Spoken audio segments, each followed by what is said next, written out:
San Valentín no nos enseñó a amar, nos enseñó qué esperar del amor. Y muchas veces estas expectativas no vienen de experiencias reales, sino que vienen de algo que pasa muy desapercibido y es muy silencioso: las historias que consumimos. Es decir, películas, series o relatos románticos que sin darnos cuenta se volvieron una clase de educación emocional.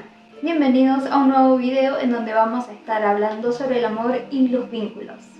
El cine no es solo entretenimiento, sino que se volvió una pedagogía emocional. Aprendimos a amar mirando historias antes de tener lenguaje para entender lo que nos pasaba, antes de saber poner límites, o antes de saber diferenciar deseo de dependencia. Y es por esto que nos cuesta mucho entender y experimentar relaciones conscientes, porque somos lo que consumimos.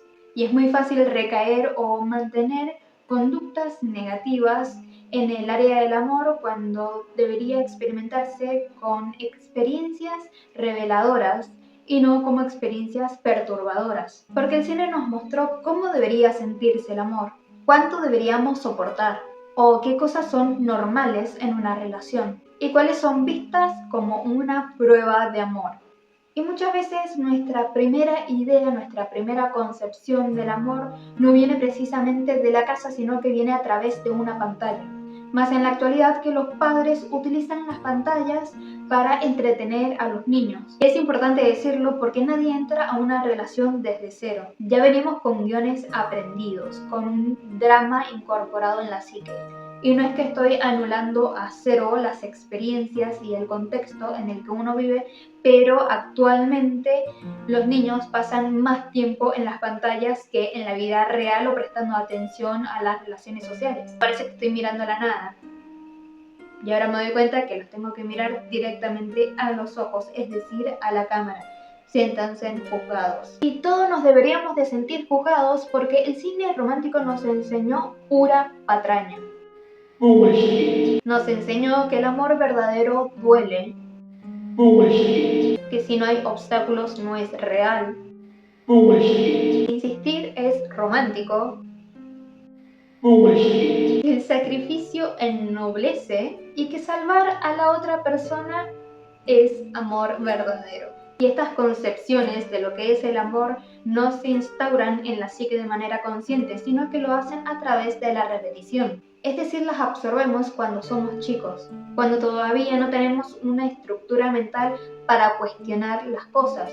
Simplemente lo tomamos porque es así, el mundo es así. Y luego cuando somos adultos las actuamos creyendo que es parte de nuestro pensamiento, que realmente son nuestras elecciones personales. Y muchas dinámicas que hoy llamamos patrones en los vínculos, en realidad son todos los relatos heredados de todos los cuentos que hemos visto y leído en nuestra vida. Si no, ponete a pensar cuál era tu película favorita en la niñez y cómo es tu relación con tu pareja o cómo te vinculas románticamente con el otro.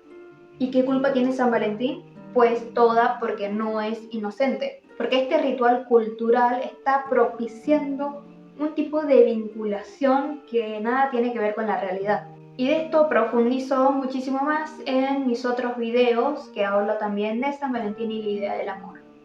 Pero acá lo vamos a hablar directamente de lo que consumimos en las pantallas.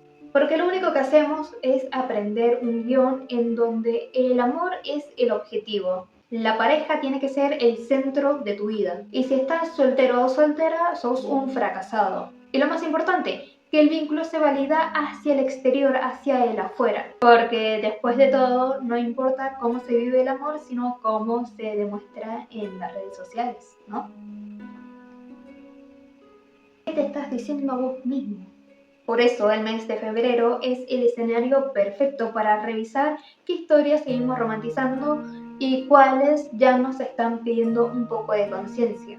Porque hablar de amor sin hablar de sombra es estar hablando solamente de una fantasía incompleta, porque todo tiene dos polaridades, su lado luminoso y su lado inconsciente.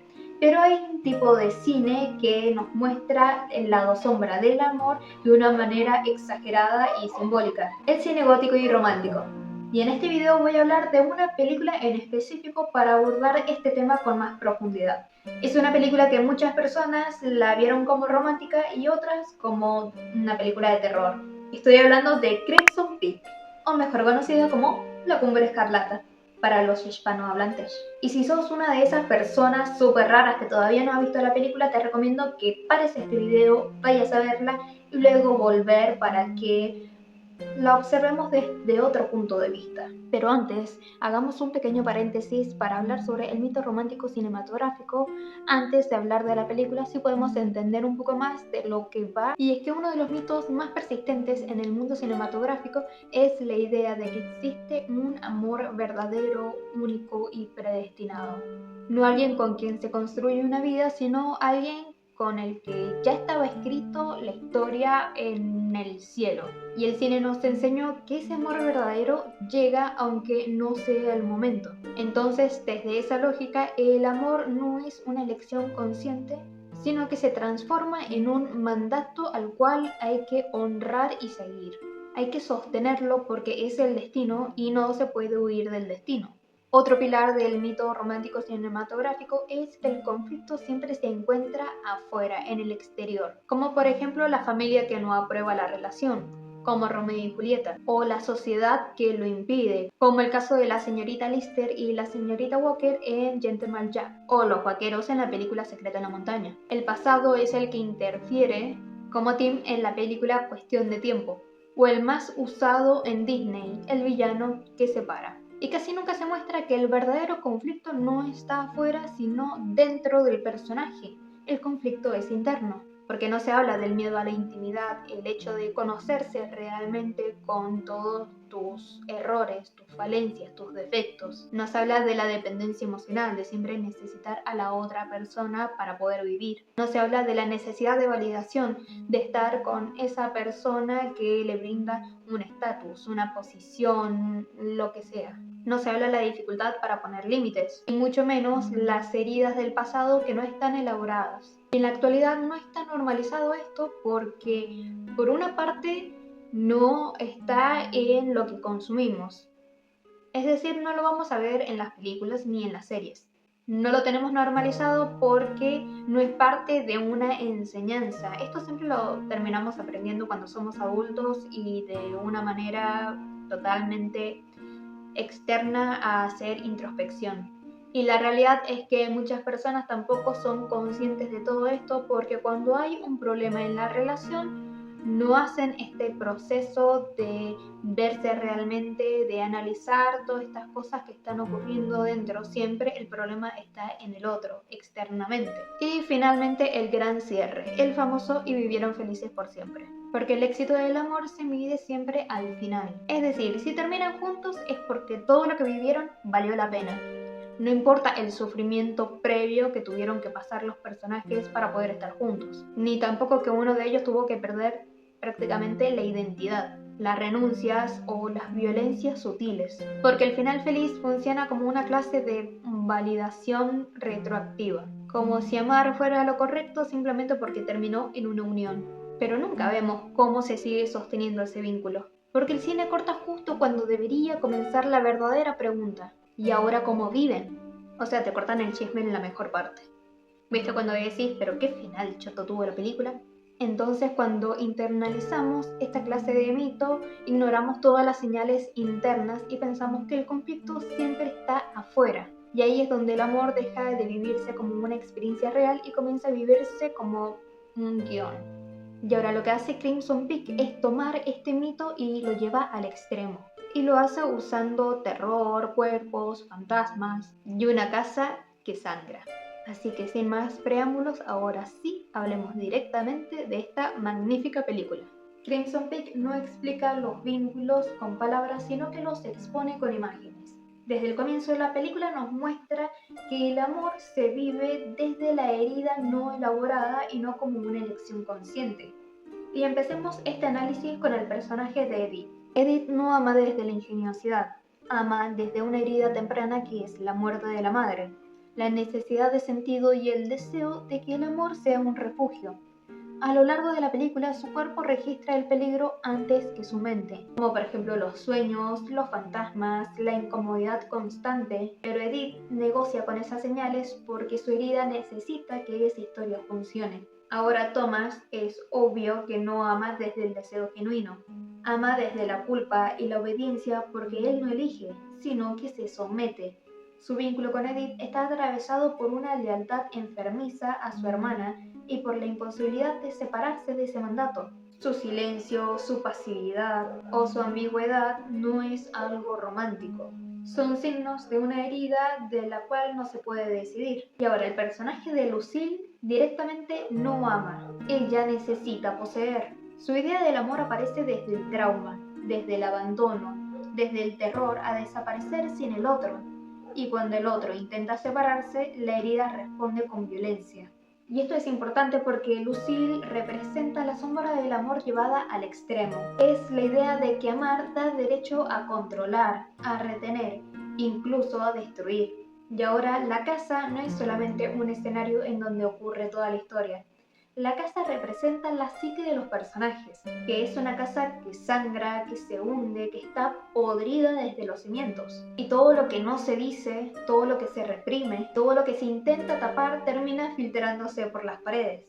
Porque en Crimson Peak el amor no se vive como algo bonito, no es un amor que une, sino que es un amor que permite que se sostenga la herida. Y lo importante de entender en esta película es que el amor no se construye entre dos sujetos reales, sino que lo hace a partir de una persona y una proyección. Porque Edith no se vincula con Thomas desde lo que él es, no lo ama de verdad, sino ama lo que él representa, que es una promesa de amor distinto, una salida, una historia que valga la pena vivir. Y acá la proyección aparece cuando no amamos a la otra persona, sino que se convierte en una pantalla en donde depositamos todas nuestras inseguridades o todo lo que no es reconocido en la psique. Vemos a la otra persona por lo que necesitamos que sea. Y podemos ver otro paradigma que son las expectativas inconscientes, porque Edith no se relaciona con Thomas porque él le iba a salvar, no era lo que se esperaba. Es decir, no lo había elaborado conscientemente, pero actuaba como si ese fuese el trato. No se dice en voz alta, pero se está realizando todo el tiempo estas mini demostraciones que dan a entender que eso era lo que sucedía. Vivir el amor como un refugio. Estaba usando esa relación para reescribir su pasado. Y esto es lo peligroso de las expectativas inconscientes, y es que estamos depositando deseos en la otra persona que cuando el otro no las cumple, cualquier hecho se va a vivir como una traición. Entonces ahí aparece la confusión de que la otra persona ya cambió, que ya no nos ama. En Crimson Peak la herida que más se toca es la herida de querer salvar o ser salvado, porque la otra persona no aparece como alguien con su propio mundo interno, sino alguien que tiene una única función: rescatar, reparar, sostener. Entonces cuando el otro deja de cumplir esa función, el vínculo se desmorona. Y esto es clave porque el vínculo nunca se sostuvo a partir de un encuentro. Lo estaba haciendo a partir de una necesidad, y eso es muy peligroso. Y hay escenas específicas donde nos puede dar mucho sobre este conflicto interno del que estamos hablando, como la escena del corte en el dedo. El cuerpo estaba registrando el peligro antes de que su mente consciente lo pudiera aceptar, o la llegada a Alder Hall. Y el amor se vive como una adaptación forzada. Y finalmente la parte de los fantasmas, que actuar involucraría soltar su fantasía, y su herida no le permite hacer eso, por más que su vida corra en peligro. Y lo que quiero que entiendas con este análisis es que veas al cine como una forma exagerada de todo aquello que no somos capaces o que no queremos directamente reconocer en nuestra vida cotidiana. Porque Crimson Peak no habla sobre monstruos externos, habla de cómo romantizamos nuestras propias heridas. Y a todo esto, San Valentín funciona como un espejo cultural. Nos devuelve esa imagen perfecta de amor que queremos, que deseamos, que sostenemos. Y amar no es no tener heridas, sino hacerse cargo de ellas. Porque esto es algo que a muchas personas se les dificulta una barbaridad admitir, y es que todos tenemos heridas. Puede ser que la herida fue construida en nuestra infancia, o por un trauma, o por una ruptura, o una pérdida. Y realmente amar no es salvar ni ser salvados. Hay que sacarse esa idea de la mente. Amar es poder encontrarse con otro sujeto sin usarlo como una anestesia. Es decir, no vincularse solamente para tapar todo aquello que no queremos ver, ni sentir, ni reconocer. Porque el verdadero gesto de amor hoy en día no es celebrar el amor, no es dar regalos, chocolates, ni rosas. El verdadero amor es animarse a ver directamente a la cara todas esas historias que continuamos repitiendo. Y hasta acá todo el video por hoy, espero que les haya gustado. Me pueden dejar un me gusta o un comentario, suscribirse que me ayuda muchísimo y también me impulsa a seguir creando contenido. También para saber si les gusta este tipo de contenido en donde hablamos sobre películas desde una perspectiva psicológica. Me puedes seguir en mis redes sociales y especialmente en mi TikTok tengo una serie hablando de 5 películas que nos enseñan sobre la idea del amor en el cine. Nos vemos en un próximo capítulo con conciencia.